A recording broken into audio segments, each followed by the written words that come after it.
I'm going to say it. Without a doubt, there is not a player more inspiring in this year's rookie class than Jack Bech. Bech epitomizes everything right with college football, as he grew up a die-hard LSU fan, worked for an offer, and ended up committing to them. He played early as a freshman and showed lots of glimpse, but after a coaching change, he would have to move to TCU.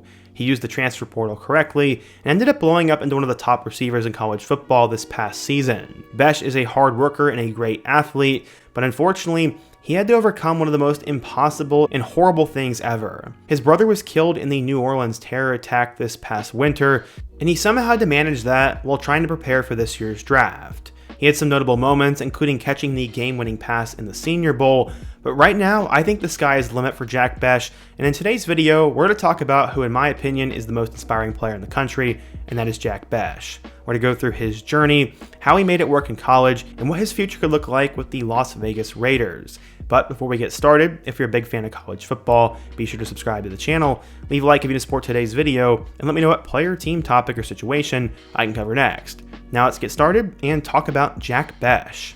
In order to understand how Bech got to this point, we first need to go back in time. He ended up growing up in the city of Lafayette, Louisiana, which is about as South Louisiana as you can get.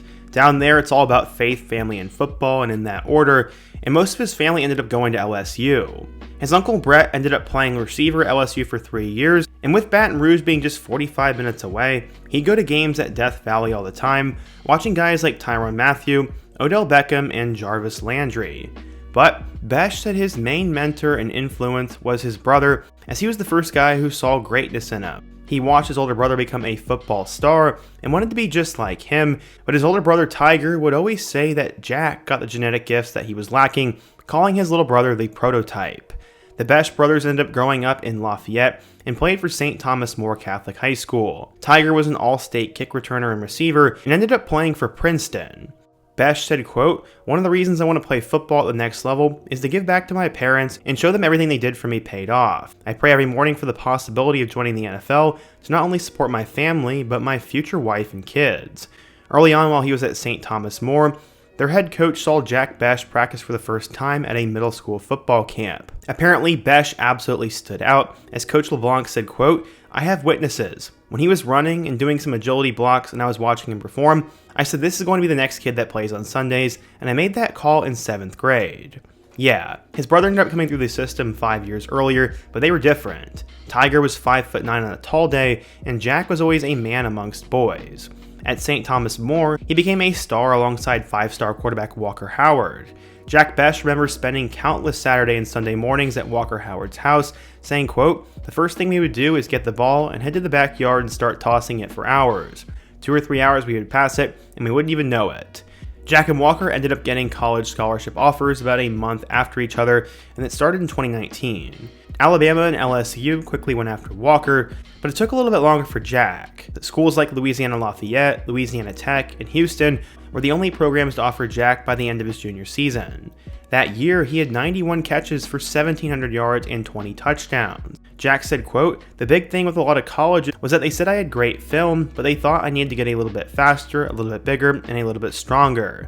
So I took that into account, put my head down, and got to work." South Alabama and a string of Ivy League schools ended up offering him, but Vanderbilt would be his first Power 5 offer. He started to gain momentum after that, and decided to commit to Derek Mason and the Commodores. At the time, he was listed as a 3-star recruit, and then Jack got blessed with a 2-inch growth spurt and got up to 6'3". He made great strides in the weight room with his speed and with his footwork, and after a game in which he caught 11 passes for 238 yards and 2 touchdowns, LSU offered, and so did Mississippi State, Texas, TCU, and Notre Dame. The Tigers already had commitments from 3 top 100 receivers in the class, but they felt like Bech was a player they could not pass up.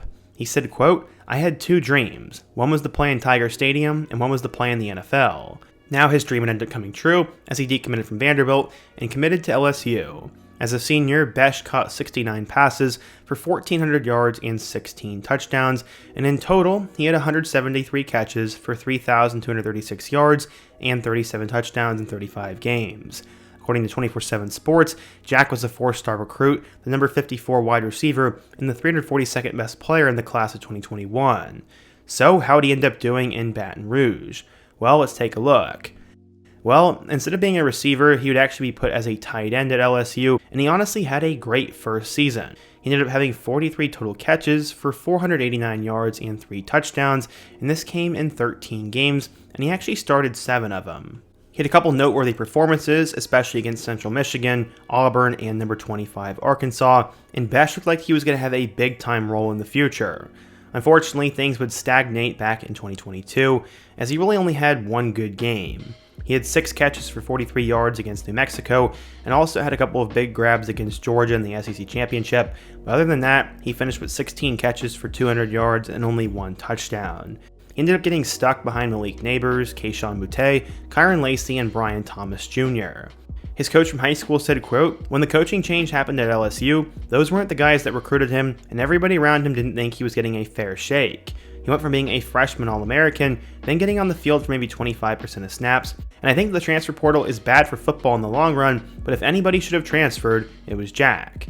Jack said it was best for him to make a change, so he decided to transfer to TCU, and was joined by another big-time receiver and former Alabama wideout JoJo Earl. Unfortunately, it was not all sunshine and rainbows for Bech at TCU, as he suffered a high ankle sprain, and in general the Horned Frogs fell off. They went from being in the national championship game the year before to missing a bowl game altogether, and Bech only ended up appearing in 9 contests. He did not record a single touchdown, and only had more than 1 grab on 3 occasions. Bech finished with 12 catches for 146 yards, and things were very difficult for him. But ultimately, Sonny Dykes sat him down and told him that he had a long-range plan for him and that he just needed to get healthy, even though this was frustrating for Jack, and he saw how badly Jack wanted to play, and Dykes actually thought that was the issue. He would not let his body recover, and he needed to ease off the gas.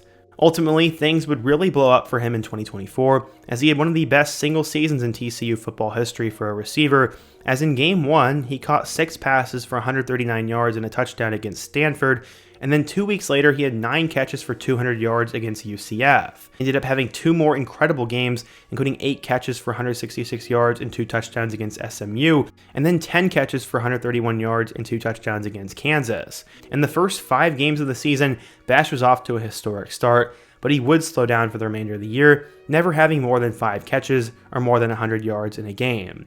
His best performance came against Baylor, in which he had 5 catches for 98 yards and 2 touchdowns, but honestly, TCU was fine. They ended up winning 5 of their last 6 games, and with Josh Hoover at quarterback, things were really good. They had a really good connection, and then they also had Savion Williams, who went off to the NFL, so TCU's receiver room was in good hands. Bech ended up finishing with 62 catches for 1,034 yards and 9 touchdowns. This was the 4th highest single season in history, trailing only Josh Doxson, Quentin Johnson, and Jalen Rieger, all of which were first-round picks. The best part about it is that his brother was there to watch every single game, flying down from New York. Ultimately, tragedy would happen though. He ended up losing his brother in the New Orleans truck attack in the early hours of New Year's Day, as he was one of 14 people killed on Bourbon Street. Tiger was taken to the hospital and kept on life support until his family could arrive, and while a booster tried to fly Jack into New Orleans, he didn't end up making it in time. At that moment, he told himself he would get Tiger a Hall of Fame jacket. He ended up going through the pre-draft process and broke out during the Reese Senior Bowl as he was the MVP. He caught 6 passes for 68 yards, but most importantly, had the game-winning touchdown. With 4th and goal from the 2-yard line with no time left, Seth Hennigan ended up finding Jack Bech in the end zone, and they won 22-19.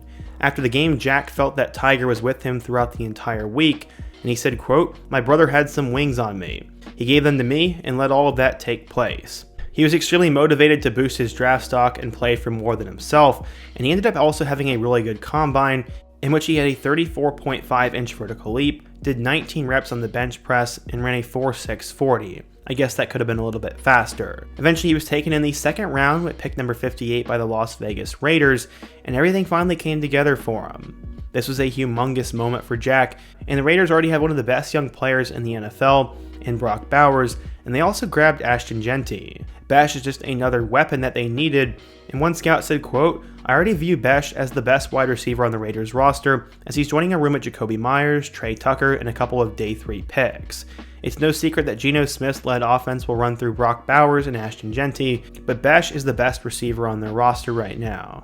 I honestly agree with that. When it comes to explosiveness, Bech is probably in the best position to make big plays on the outside due to his combination of size and speed, and he can also line up at tight end, as he's done plenty of reps there as well. Honestly, I don't think Bech will be the #1 rookie in the NFL by any means, but I think he's going to have a good year, and I would definitely bank on him having a long, successful career. This guy is absolutely motivated, has worked for everything he's gotten, and has a pretty strong reason to succeed. It is unbelievable what happened to him, and unfortunately his brother, but he's inspiring, and I can't wait to see what he does in the league. But what do you guys think? If you're a TCU or a Raiders fan, what do you think of Jack Bech? How do you think he'll do in the NFL? And what players should I cover next? Be sure to let me know down below, leave a like if you want to support today's video, subscribe if you're new, and check out my other videos on the end screen, including my video about Kyle Williams. Hope to see you guys again soon, but until next time, peace.